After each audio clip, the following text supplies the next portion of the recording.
Rebonjour tout le monde. Alors évidemment, après le flop 2019, on passe au top 20 2019. Encore une fois, ce top sera en deux parties. Donc là, vous aurez la deuxième partie et la première devrait être postée soit le lendemain, soit dans 2 jours après, mais au moins vous les aurez, c'est certain. C'est parti pour le top 20. En vrai, j'aurais pu faire top 25 vu tout ce que j'ai. Mais non, je me suis dit, bon, on va rester sur classique, ça sera mieux. Je vais commencer encore une fois par les exclus. À commencer par À couteau tiré. J'ai bien aimé À couteau tiré. Franchement, c'était une belle enquête, une belle histoire à suivre, fort sympathique. Après, l'humour de Ryan Johnson est vraiment très spécial. Déjà dans Star Wars 8, ça se voyait, mais là, ça se voit aussi. Mais à part ça, le film est très bien écrit, la mise en scène est très bonne, et même les personnages en eux-mêmes étaient intéressants.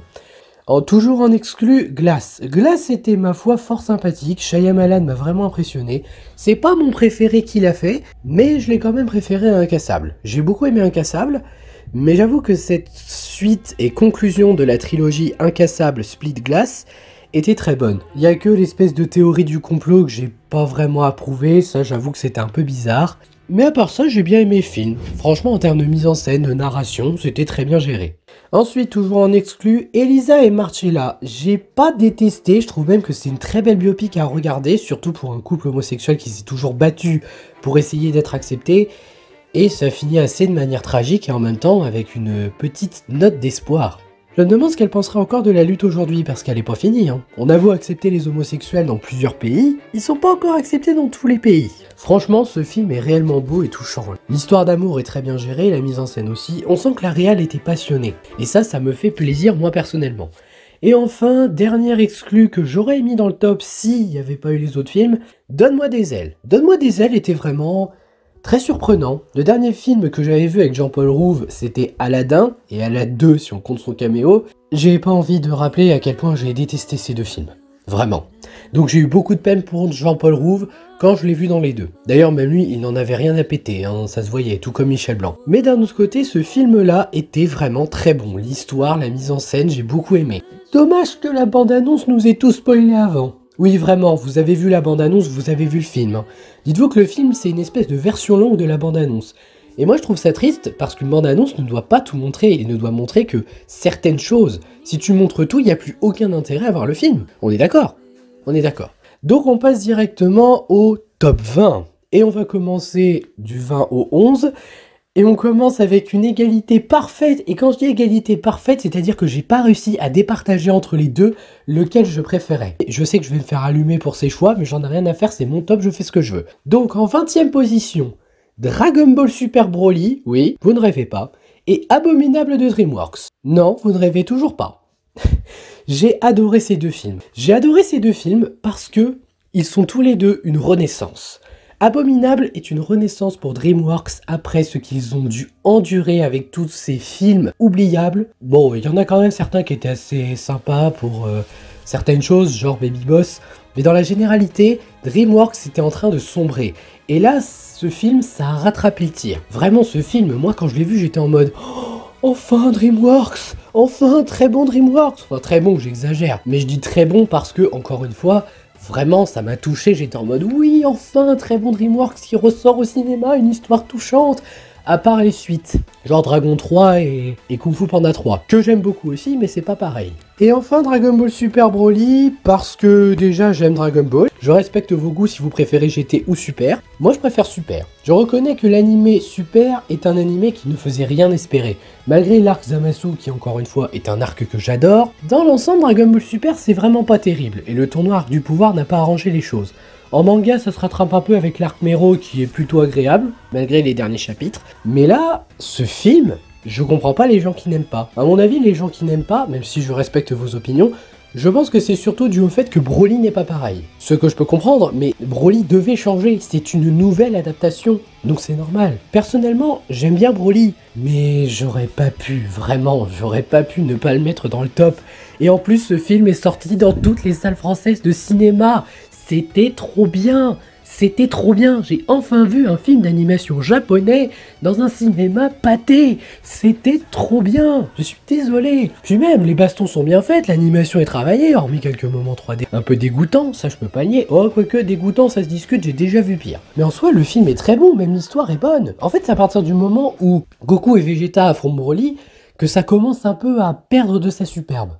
Néanmoins, je continue de dire que ce film est très bon et je continue d'espérer que s'il y a un prochain film Dragon Ball Super, il sera à la hauteur. Et s'il est sur l'arc Mero, franchement, je vais prendre mon pied. Bon voilà, c'est bon pour ces deux-là. 19e, Portrait de la jeune fille de feu. J'ai beaucoup aimé l'histoire, sincèrement, et même le message du film en lui-même était vraiment très bon. Il faut surtout se fier à la beauté intérieure, au regard qu'on a sur les choses, mais pas se dire tout de suite c'est beau parce que ceci, c'est beau parce que cela. Non, faut apprendre à connaître l'intérieur pour mieux peindre, mieux comprendre. Et le fait que ça passe par la peinture, ça donne du symbolisme encore mieux, parce que la peinture est un art, mais un art où il faut se servir de ses yeux et de son cœur. Oui, je sais, ça a l'air parano ce que je dis, mais c'est vrai, faut vraiment se servir de ses yeux et de son cœur, et ce film nous le prouve. Que ce soit pour le développement de la relation entre les deux femmes, ou tout simplement les personnages. L'objectif, l'histoire, franchement, j'ai été très convaincu. Seul truc que je reproche au film, quand même, parce que c'est pour ça qu'il est aussi bas dans le top, ça manque un peu de musique. Il y en a, mais pas beaucoup, et je trouve que parfois le film est un peu lent. À se demander s'il n'y a pas des blancs exprès pour faire durer les scènes. Voilà, mais c'est tout. À part ça, le film est réellement très bon et je vous le recommande. Numéro 18. Avengers Endgame. Non, vous ne rêvez pas, j'ai mis Endgame 18e. Parce que les Marvel, c'est du divertissement. Bon, je vais pas rentrer dans le débat de Scorsese, j'en ai déjà parlé. Mais en soi, Endgame était bon, oui, très bon, mais c'était surtout un film de divertissement. Mais contrairement au Solo, c'est quand même mieux bossé. Il y a de l'émotion, il y a du développement, et je peux pas nier que j'ai pleuré quand j'ai vu la fameuse scène, enfin, les deux fameuses scènes, parce que beaucoup oublient que Black Widow est morte aussi dans ce film. Ah oui, je spoil, je me fais plaisir. Mais franchement, oui, ce film pour moi était très bon, mais qu'est-ce qui a fait que je l'ai mis aussi bas? Eh ben c'est simple, la prétendue version longue du film déjà. Oui, parce que la version longue, en fait, sachez qu'ils ont juste mis 2-3 scènes en plus, mais qui servent à rien. Une scène post-générique, parce que beaucoup s'étaient plaints du fait qu'on n'en avait pas au cinéma, et franchement, je vois pas le problème, parce que ce film n'en avait pas besoin. Et au final, on a gagné quoi? Oh, un extrait de 3 minutes sur Far From Home. Vous avez du bol que je l'ai pas mis dans mon flop, lui, parce que question déception, ce Spider-Man, je pense qu'il serait au-dessus des deux autres. Si, je suis sérieux. Mais à part ça, non, à part cette scène post-générique, non, il y a rien, et de toute façon, cette scène, elle sert à que dalle, je suis désolé. Par contre, j'avoue que l'hommage à Stan Lee, que j'ai pas vu, mais de tous les réals du MCU, ça c'était sympa, ça c'est bien. Tu vois, Marvel, tu peux faire des bons trucs, mais à côté, tu fais des trucs pourris, donc au bout d'un moment, réfléchis. Donc ta scène post-générique, oui, c'est à cause de ça, surtout que je suis passé plus bas avec Avengers Endgame. C'est de votre faute, les fans, vous avez réclamé cette scène. Et bah, vous vous démerdez, c'est de votre faute. Numéro 17. Lise et l'oiseau bleu. J'ai beaucoup aimé dans le sens où tout se raconte en musique. Et c'est ça qui est génial. Le style d'animation est particulier, mais franchement j'aime beaucoup le style. Les personnages sont bien développés, les musiques sont somptueuses, sincèrement c'est le meilleur point du film. Je regrette seulement que les persos secondaires soient pas très développés. C'est vrai qu'on se concentre surtout sur notre duo principal, mais j'aurais aimé que ça soit un peu plus... qu'on en ait un peu plus aussi pour les persos secondaires, parce qu'ils ont forcément quelque chose d'intéressant à nous raconter. Silent Voice, le film précédent du studio, ça au moins ça nous racontait des trucs sur les personnages secondaires. Certes, moins intéressants que les principaux, mais ça nous racontait quelque chose. Alors que là, pas vraiment. Mais à part ça, le film est réellement très bon. Question émotion, c'est assez touchant sans donner envie de pleurer. Mais franchement, oui, le film est touchant, j'ai bien aimé, j'ai passé un très bon moment. Et il faut vraiment que je me magne de le rajouter à ma collection. Numéro 16. La Favorite. Alors La Favorite, c'est assez drôle parce que je m'attendais à rien de ce film, et au final, j'ai adoré. La Favorite est un film très surprenant, alors qu'à la base ça devait juste raconter l'histoire d'une reine par rapport au fait qu'elle réussisse ou pas avec son pouvoir. Et bah c'est ça, mais à côté c'est aussi des histoires de manipulation, mais de la très bonne manipulation. Il y a une courtisane par exemple, je vais pas dire laquelle, mais il y a une courtisane qui arrive à avoir les faveurs de la reine avec certaines choses que je ne vous spoilerai pas ici, allez voir le film. Et l'autre à côté qui ne demande rien, mais qui petit à petit, en grimpant les échelons, va devenir de plus en plus horrible, voire sans cœur. Franchement, ce film, il mérite d'être dans ce top. Ce film est travaillé, que ce soit sur la mise en scène, sur les décors, sur les costumes, ou même sur le jeu des actrices qui est formidable. En même temps, venant d'Emma Stone, c'est pas étonnant. Cette fille a fait ses preuves plus d'une fois. Mais vraiment, ce film est magnifique. J'ai adoré, je vous le recommande. Les seuls points négatifs que je donnerais de ce film, parce que c'est ça qui fait aussi qu'il est bas, j'ai pas compris l'utilisation de la caméra Big Fish. Alors la caméra Big Fish, c'est une caméra qui est placée, et en fait ça fait un gros zoom au milieu et une espèce de déformation autour. Sauf que là, je vois pas l'intérêt. Je veux dire, elle a pas de poisson et je comprends pas l'intérêt de ce point de vue. À part ça, le film est très bon. D'ailleurs, la manière de montrer les actes et le générique de fin, c'était assez astucieux, faut l'admettre. Même si le générique de fin, c'est assez spécial, hein, ce genre de caractère. Mais pourquoi pas? Franchement, moi j'approuve. Numéro 15.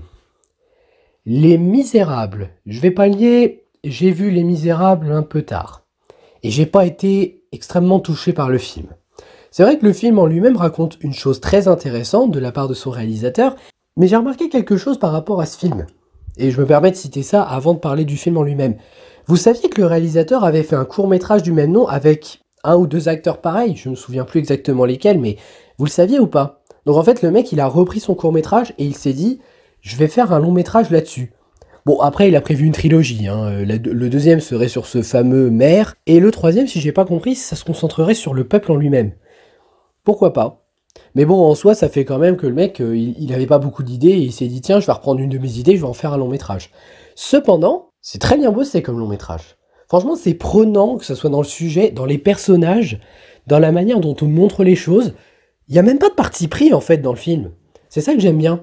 Le caméraman, ou plutôt le réalisateur, vu que c'est son point de vue qui est abordé dans le film, ne prend pas parti d'un camp. Il nous montre les points positifs et négatifs des deux côtés. Franchement, j'aime beaucoup cette manière de faire. Et même le coup d'avoir mis une espèce de philosophe. Ah, franchement, c'est balèze. Je m'y connais pas en cité, hein, je préfère le dire tout de suite. Mais ce film était réellement très bon. C'est juste que je n'ai pas été aussi touché par ce film que par d'autres. Il y a un autre film français plus loin, dont j'ai été beaucoup plus touché. Mais évidemment, on en parlera une fois là-bas. En attendant, celui-là, très bon, mais je peux pas le mettre plus haut que ça. Numéro 14.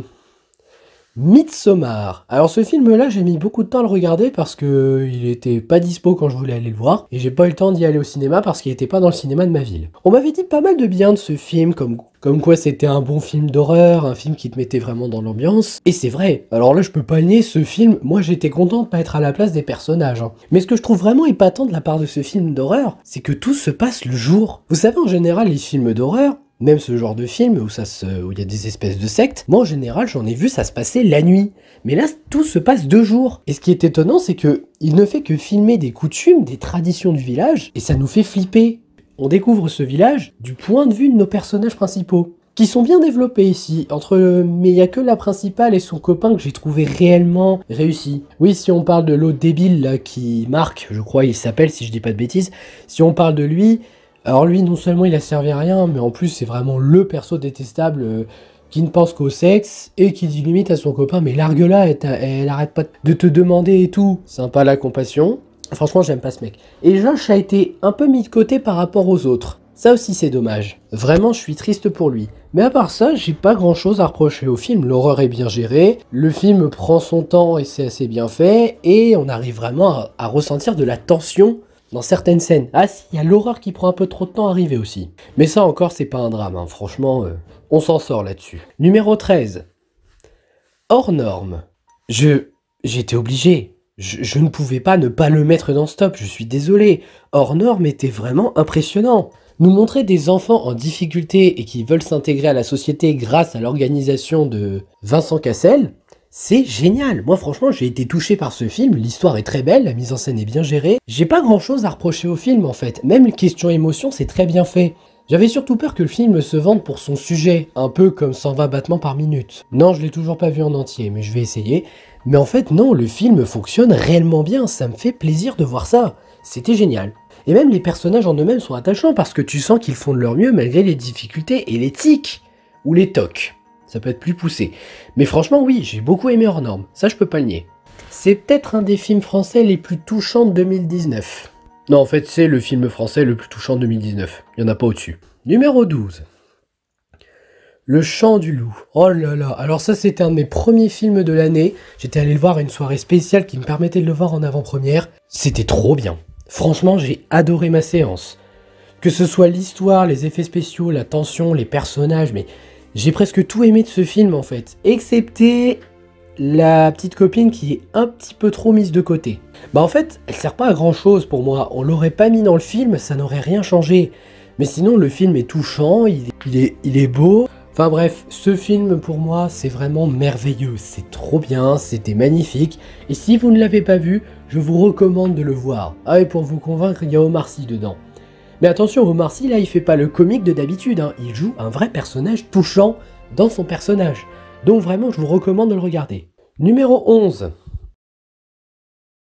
Us. J'étais obligé. J'étais obligé. Déjà que j'avais beaucoup aimé Get Out de ce réalisateur, j'étais obligé de mettre Us dans mon top. Bon, par contre, ce que je regrette, c'est que à une place près, il était dans le top 10.